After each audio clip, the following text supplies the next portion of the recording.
This was a competition for speedpuzzling.com, and it is me struggling to open a box. Uh, this is a 1900s Labor Day scene. We did lots of Americana for the speedpuzzling.com competitions in 2024. What I'm trying to do with this puzzle is grab the obvious parts and build them first. So you can see the pieces are a little bit larger, and they're not random cut, but they're not perfectly normal cut either. So I'm really relying on color rather than pattern to try to build. So grabbed all the red pieces and built that barn. Now saying, okay, well, I know there's a bridge. Let me go ahead and grab the pieces and build that bridge.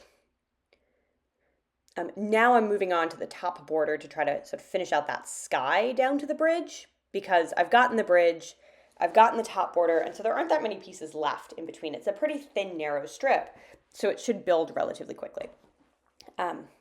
Now attaching in the barn, and I have realized now that the puzzle is much bigger than I thought. This is not a brand that I normally do.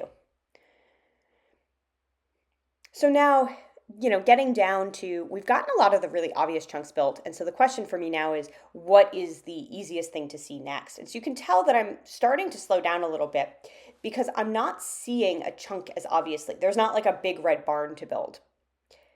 And so, now I'm spotting, oh, well, here's a water wheel. Let's go ahead and build the water wheel.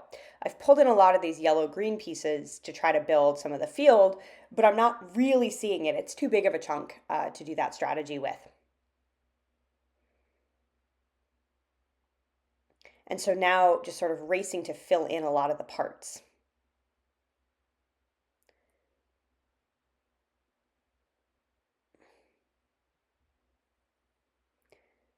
And here we go. So now we're very much just in the fill it in phase.